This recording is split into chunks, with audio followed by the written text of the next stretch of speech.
Já criamos, nos primeiros 8 meses, 1.200.000 empregos formais. O salário mínimo começou a aumentar acima da inflação depois de 7 anos. E aprovamos, presidente Biden e diretor-geral da OIT, aprovamos no Congresso Nacional uma lei que garante a mulher receber o mesmo salário que o homem exercendo a mesma função. Parecia impossível.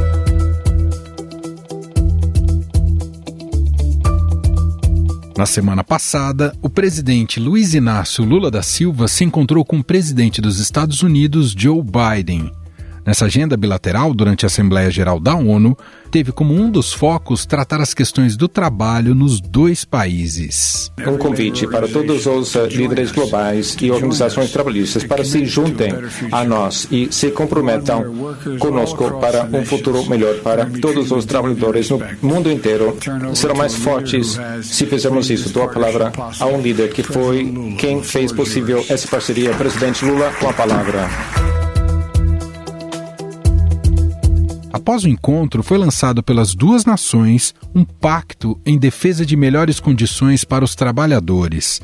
O objetivo central, segundo os líderes, é combater a precarização do trabalho que está em crescimento no mundo. Instalamos uma mesa de negociação entre sindicalistas, governo e empresários. E essa mesa de negociação está para construir não apenas uma perspectiva de emprego decente em função das plataformas que oferecem serviço precário, mas também porque queremos criar, quem sabe, um novo marco de funcionamento na relação capital e trabalho.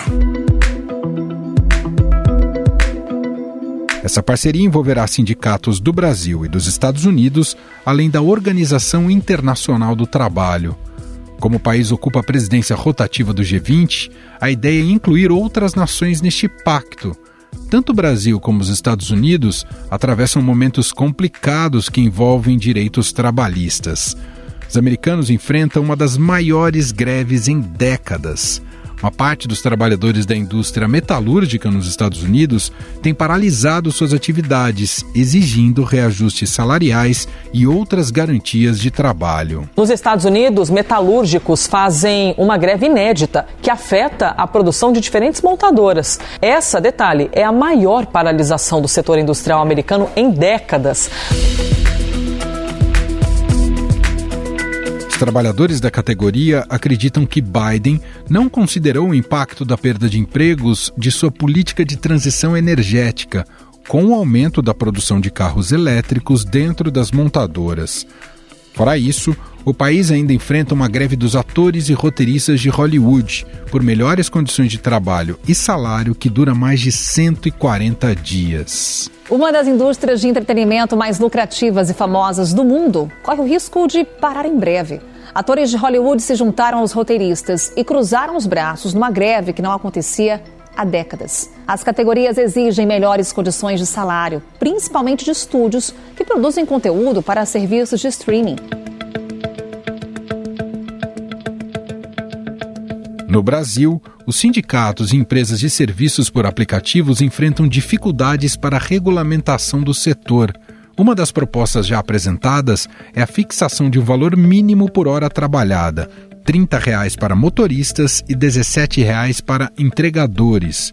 O governo prepara um projeto de lei que deve ser concluído em outubro. Então nós temos a obrigação de pensar conjuntamente com a participação deles próprios e dos empregadores a constituição de uma legislação que traga uma proteção para as partes, mas em especial para o mundo do trabalho.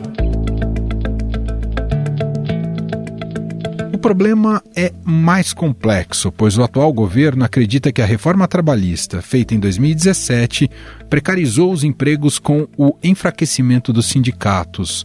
Na época, a meta do governo de Michel Temer era conseguir desburocratizar as relações trabalhistas, aumentando o número de empregos. A partir de novembro, acordos coletivos e negociação entre empresas e trabalhadores passarão a ter força de lei em alguns pontos, como o parcelamento de férias, flexibilização da jornada, intervalo de almoço, banco de horas, plano de cargos e salários. O presidente Michel Temer defende que a nova lei apenas moderniza relações profissionais, mas não acaba com direitos adquiridos de trabalhadores e prometeu mais reformas. Recentemente, o Supremo Tribunal Federal decidiu pela constitucionalidade da cobrança sindical para aqueles que não são sindicalizados. Um levantamento da União Geral dos Trabalhadores, a UGT, mostrou que quase 30% delas são críticas à contribuição sindical, vista como uma forma de tirar dinheiro do trabalhador. Na semana passada, o Supremo Tribunal Federal entendeu que o recolhimento da contribuição assistencial para trabalhadores não filiados aos sindicatos é constitucional. Agora, os sindicatos poderão enviar às empresas o pedido para descontar o valor direto da folha de pagamento do trabalhador. A chamada contribuição assistencial será definida em assembleias e tende a ser equivalente a 1 dia de trabalho por ano de pesquisador do mercado de trabalho brasileiro, Cássio Calvetti. Olá, professor, seja muito bem-vindo. Muito obrigado, Emanuel. Uma satisfação estar falando contigo e com os teus ouvintes. Professor, na semana passada, nesse encontro bilateral, o presidente Lula e o presidente dos Estados Unidos, Joe Biden, lançaram uma parceria que visa fortalecer direitos trabalhistas nos dois países. Ambos defenderam o fortalecimento dos sindicatos. Eu queria começar te ouvindo sobre este aspecto especificamente. Como é que o senhor avalia essa indicação de uma defesa mais aberta aos sindicatos? É uma agenda ainda presa no século XX ou faz sentido para os dias de hoje também, professor? Faz sentido, faz muito sentido para os dias de hoje. O que a gente percebe nos últimos 50 anos é o enfraquecimento do movimento sindical. O movimento sindical ele tem, por princípio, a defesa dos direitos dos trabalhadores. Então, o fortalecimento do sindicato protege a base da pirâmide social e, portanto, protege também a democracia. Na visão do senhor, professor, em que medidas o senhor entende, não sei se só tem o peso simbólico, se tem o peso prático também, em que medida pode se dar essa colaboração entre Brasil e Estados Unidos, especificamente nesse campo do trabalho, até porque são contextos muito diferentes e dinâmicas das economias, não é? Eu vejo que esse movimento, né, que foi feito entre os dois presidentes, ele é muito mais simbólico. Tá? Para tu atingir um estágio mais concreto, acho que ele ainda está longe. Tá? Não estou desmerecendo o aspecto simbólico. O que seria um movimento mais concreto, por exemplo? Né? No Brasil, inclusive, está constituído um GT para estudo da regulamentação das condições de empregadores, né? Trabalhadores de plataformas digitais. Bom, isso poderia ter um movimento de uma regulamentação global, né? Mas aí não é só o Brasil e Estados Unidos. Né? Nos Estados Unidos, vários estados já regulamentaram, a gente já tem alguns países que regulamentaram, cada país com uma regulamentação um pouco diferente. O Brasil sem nenhuma ainda, né? Essa regulamentação que vai acontecer no Brasil vai ser resultado desse GT. Tá? Agora, poderia ter um movimento desses dois presidentes para uma regulamentação internacional. Né? No caso de empregadores e trabalhadores de aplicativo que necessitam de uma localização, cada estado pode fazer a sua legislação, a sua regulamentação. Agora, aqueles trabalhadores de aplicativo online, precisa ter uma regulamentação mundial, né? Porque tu não tem como regulamentar dentro de um território. Né? Porque o serviço é prestado online, demandado online e prestado online. Então, eu acho um passo importante, acho um passo simbólico, mas mesmo medidas concretas necessitam do primeiro passo, que é o simbólico. Tá? Então, eu acho que essa manifestação ela foi muito importante. Uhum. E, professor, nesse tema, quais são as maiores dificuldades para se chegar a um bom meio termo em relação a esse tipo de regulamentação, né? Se fala muito da uberização, né, dos serviços hoje em dia. E até porque, só para colocar um elemento extra, em muitos casos, muitas dessas atividades nasceram justamente para driblar um pouco a burocracia e amarras do Estado. Como chegar nesse bom termo para todos com proteção aos trabalhadores? Ao longo da história do mundo e do Brasil, se chegou a uma diminuição da jornada de trabalho em 8 horas, como sendo uma diária, como sendo uma jornada razoável, uma jornada que dá tempo para dormir, dá tempo para o lazer, dá tempo para ficar com a família. E esses trabalhadores de aplicativo hoje trabalham 14, 15, 16 horas. Isso era uma jornada do século XVIII, século XIX. Né? Então, como é possível tu chegar num patamar de barbárie que a sociedade já tinha superado? A liberdade é muito relativa. Se eles ganham, para ter um salário minimamente digno, ou para atingir o salário mínimo, eles têm que trabalhar 14 horas, 13 horas. Então, não é uma opção. Né? Eles não estão optando livremente. Eles estão trabalhando por necessidade. Né? Então, eu acho que qualquer regulamentação, né, que limite a jornada de trabalho para aquele tamanho, para aquela extensão que a sociedade já tinha sido definida como algo razoável, tem que garantir seus direitos, né? Os direitos mínimos da civilidade, né? Uma jornada de 8 horas diária, receber no mínimo um salário mínimo. Não, isso é o mínimo de civilidade. Professor, há nesse momento, o senhor deve acompanhar, né, um estado de angústia geral a partir dos impactos que poderão causar no mercado de trabalho a inteligência artificial e também o cenário da indústria 4.0. Queria te ouvir um pouco sobre isso. O senhor entende que essas novidades, né, elas vão representar de fato um ponto de inflexão bastante importante na nossa trajetória e dinâmica de trabalho? Não obrigatoriamente. Tá? Avanços tecnológicos não são novidades, né? Não é a primeira vez que vai acontecer uma vez. Ou seja, eu quero dizer, a tecnologia ela não determina nada. Não é a tecnologia que determina se determinado posto de trabalho acaba, se a relação de trabalho ela é com carteira assinada, sem carteira assinada, se é autônomo, se não é. Ou seja, se tem uma nova tecnologia, ela cria novas formas de trabalho, mas como elas vão ser regulamentadas e como vai se dar, né, a relação entre o dono do capital e o trabalhador, isso é a sociedade que vai definir. Tá? Então, eu não vejo que essa inteligência artificial, né, ou junto com as novas tecnologias, a chamada quarta revolução industrial, ela vai ser um problema para a sociedade. O que é o problema é como que ela vai ser regulamentada, como que ela vai ser gerida. A tecnologia, ela pode ser regulada, pode ser utilizada para o bem de todos, né? E não para o bem de alguns.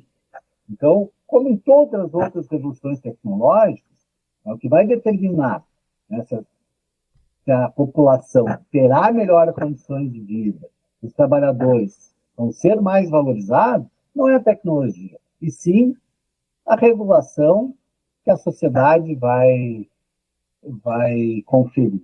Uhum. E agora não é diferente. Tá? Então, a inteligência artificial e outras tecnologias, elas podem melhorar muito o mercado de trabalho. Quem vai definir isso não é a tecnologia, é a sociedade. São as relações sociais que vão determinar se isso vai vir para o bem ou para o mal. E nesse sentido, qual a importância de se planejar, justamente enquanto essas tecnologias vão chegando e sendo implementadas, de sempre ter em paralelo todo um trabalho, até, num certo sentido, política pública, para investimento em treinamento dos trabalhadores, professor? O treinamento ele é muito importante, né? É uma das formas de aquele trabalhador realocar ele na própria empresa, no próprio local de trabalho, né? Mas não é só isso, né? Eu acho que o treinamento é importante, o ensino tem um papel fundamental, né? Para as pessoas conseguirem se colocar bem no mercado de trabalho, ensino fundamental, né? Ou seja, o treinamento ele é uma parte da formação, né? Mas a formação ela tem que ser completa, a gente não pode desmembrar a formação profissional, a formação do ensino básico, a formação universitária. Toda a formação ela tem que melhorar no país. Outra coisa que é fundamental, né, da gente repensar é a jornada de trabalho. Né? Faz sentido a jornada de trabalho hoje ser a mesma que há 50 anos atrás, com toda a evolução da tecnologia, né? Ou seja, o Brasil definiu a jornada de trabalho em 44 horas semanais em 88, na Constituição de 88. De lá para cá, olha o avanço, o aumento de produtividade que tem. Faz sentido a gente trabalhar a mesma quantidade de horas? Será que não dá para diminuir essa jornada para 30 horas semanais? Para mais gente conseguir se empregar, para os trabalhadores conseguirem se qualificar? Ninguém se qualifica tendo que trabalhar 8, 10 horas por dia. Não tem tempo, tu não está exausto, né? Alguma jornada de 30 horas, tu pode te qualificar, né? Todo mundo pode se inserir no mercado de trabalho, tem tempo para qualificação, tem tempo para o lazer. Então, a jornada de trabalho ela tem um papel fundamental para permitir a qualificação, permitir uma maior qualidade de vida para todo mundo e para permitir que tenha espaço para todo mundo se integrar. Esse período que estamos vivendo é uma completa despadronização da jornada de trabalho. Até o começo dos anos 2000, praticamente todo mundo trabalhava 44 horas semanais. Seja trabalhador formal, seja informal, era uma grande referência e todo mundo estava ali naquela jornada. 44, 48, 40. Né? Hoje a gente tem uma completa despadronização. Tem muita gente trabalhando pouco, 10 horas, 15 horas, 20 horas, e muita gente trabalhando muito, 60 horas, 70 horas, 80 horas semanais. E nenhum desses dois extremos é bom. Não é bom trabalhar muito, porque tu fica exaurido, né? E não é bom trabalhar pouco, porque tu não consegue o necessário para a tua subsistência. A gente viu a iniciativa de algumas empresas, o senhor deve ter acompanhado, né, da jornada de 4 dias. O senhor vê com bons olhos esse tipo de iniciativa, professor? Eu vejo não vejo como uma solução, né, porque são iniciativas voluntárias, são em setores criativos, né, que muitas vezes o teu criativo, tu tá em casa, tu está pensando, tu tá no parque, tu está pensando, mas eu vejo com bons olhos, porque eu vejo como uma iniciativa que tende a dar certo, até porque ela é voluntária, até porque é no setor criativo, que a produtividade e até a produção pode aumentar. Sim. Né? Então ela mostra que, olha, isso aqui não é o reduzir a jornada, não é um desastre para a economia como alguns pensam. Eu vejo com muito bons olhos. Tá? Mas não acho que essa saída voluntária seja a saída. Claro. Né? Acho que serve como laranja de amostra, como se diz aqui no sul, né? Para mostrar, ó, isso aqui funciona, ela está bonita. Tá? Porque é isso. Né? E ela parte muito de uma pesquisa que teve na França, que a França, quando ela reduzia a jornada de trabalho de 39 para 35 horas, as empresas aumentaram a sua produtividade e os trabalhadores que ficaram mais felizes com a redução foram os que reduziram um turno de trabalho. Aquelas empresas que reduziram 1 hora por dia, a produtividade não aumentou tanto e os trabalhadores nem sentiram aquela redução. Aquelas empresas que reduziram um turno de trabalho, ou seja, reduziram de 39 para 35 horas semanais, é uma redução de 4 horas. Aquelas empresas que os trabalhadores não trabalharam um turno, eles se sentiram bem, teve um impacto na sua vida, e isso teve impacto no aumento da sua produtividade. Uau. Então, eu imagino que essa experiência ela tenha isso como referência. E vê bem, 4 dias na semana não precisa ser a empresa fechar num dia. Pode. Entendi. Cada trabalhador não trabalha um dia de tarde e a empresa está todos os dias aberta. Tá? Ou, enfim, tem formas de fazer. Né? Ou pode fechar um dia também, não tem problema. Tá? Mas vem muito dessa experiência francesa, né, que eles perceberam que as empresas que reduziram um turno inteiro tiveram resultados melhores na redução da jornada. Muito bem, nós ouvimos aqui Cássio Calvetti, professor da Faculdade de Ciências Econômicas da Universidade Federal do Rio Grande do Sul, pós-doutorado na Universidade de Oxford, estudioso e pesquisador do mercado de trabalho brasileiro, gentilmente atendendo aqui a nossa reportagem. Muito obrigado pela conversa, viu, professor? Foi uma satisfação, eu que agradeço o convite de falar para essa audiência. Estadão Notícias.